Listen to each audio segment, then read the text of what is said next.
CNN has learned there is growing concern in the White House about President Trump's 4th of July speech and how many people will attend. The insanely hot temperatures in D.C. is one issue for sure, but there are also new videos showing some sparse crowds showing up for the Great American State Fair set up on the National Mall, which is also sparking concern. I want to play for you what the president said yesterday about his upcoming speech.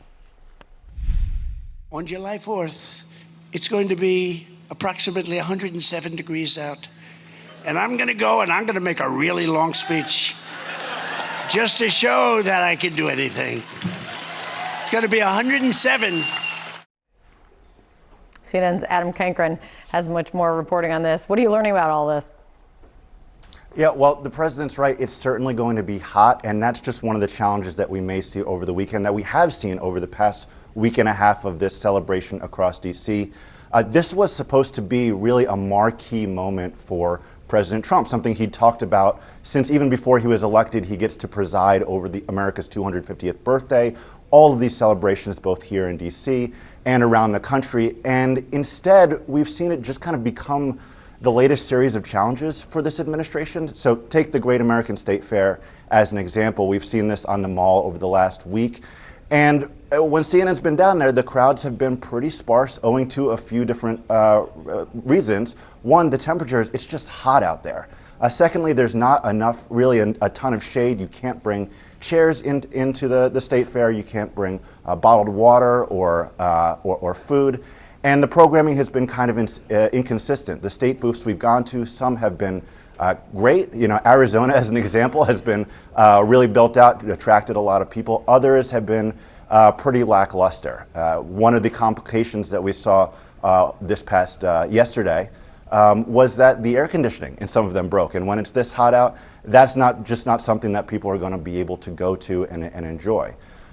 Now, the one thing that is really kind of creating some issues and concerns in the White House is this upcoming speech on July 4th for the president.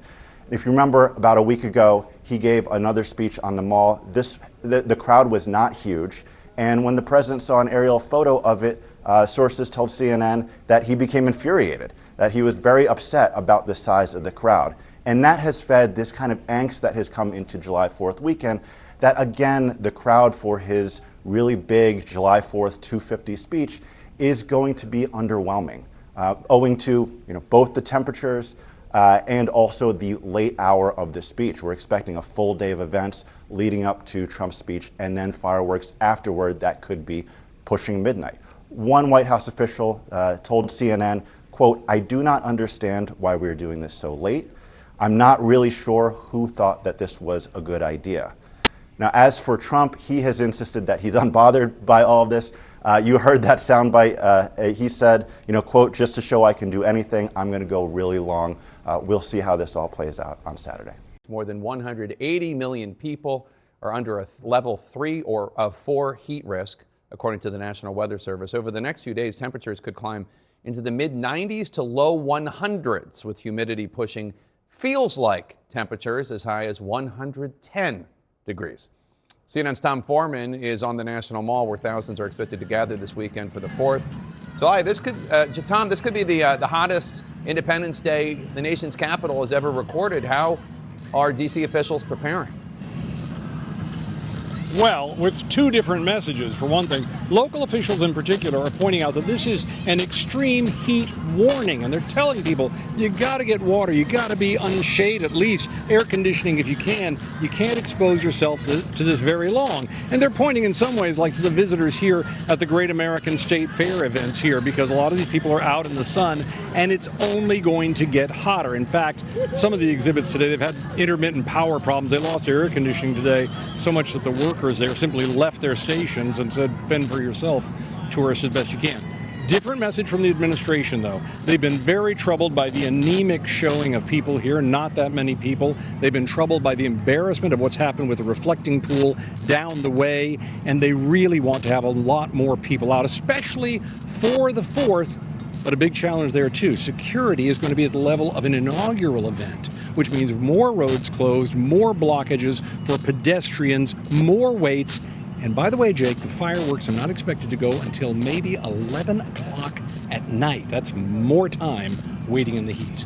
America is gearing up, as you know, to celebrate its 250th birthday. Seen here, President Trump's Great American State Fair on the National Mall ahead of the July 4th holiday. It's just one of several events the president has planned to mark America's big anniversary.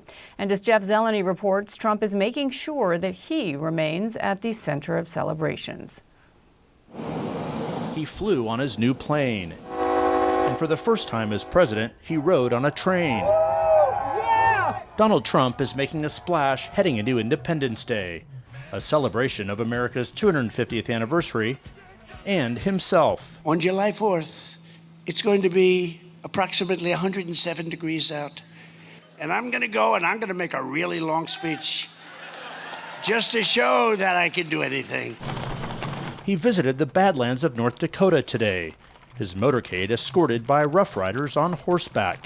He toured the new Theodore Roosevelt Presidential Library, seeing tributes to the 26th president and offering himself one. It's a part of the country that I love, and I think they love me because I have the all-time record in presidential voting. This year-long grand celebration of America has often felt like more of a presidential vanity project, placing the Trump imprint far beyond the normal trappings of the office. While the president has long wrapped himself in the flag, quite literally during this memorable moment at a conservative gathering in his first term, America 250 has taken things to a new Trumpian high. He commandeered planning for the celebrations, bypassing the bipartisan America 250 organization enacted by Congress a decade ago, in favor of Freedom 250, a separate group he and his allies control. His renovation projects have spouted up across Washington, and his face now adorns many government buildings. At this moment of American history, Trump is placing himself at the center of it all, to the delight of his admirers like Tiffany Bullgreen, who came from Fargo to see him today. Best president in the world of our time, and what he's stood up for and what he's done for this country and what he's been up against, I mean, the man is incredible. From a UFC fight on the South Lawn of the White House, to a visit Friday to Mount Rushmore, reprising the stop he made in 2020. There could be no better place to celebrate America's independence. Trump's handling of the semi-quincentennial is a far cry from the nation's bicentennial in 1976, when President Gerald Ford took pains to remove partisan politics from an American celebration. In his autobiography, A Time to Heal, Ford wrote, "Rarely in the history of the world had so many people turned out so spontaneously to express the love they felt for their country." Trump has taken the opposite approach, making himself the star of the show. Yet as the weekend finale approaches, the modest attendance at the Great American State Fair is sparking anxiety inside the White House. Then on July 4th, we will have the greatest show of all on the National Mall. Your favorite president will be speaking. So please show up. The president's words offered a telling window into one of his biggest fears, a small crowd. Because if we have 2 empty seats, you know what's going to happen? The fake news is going to say he didn't fill out the arena. Jeff Zeleny, CNN, Medora, North Dakota.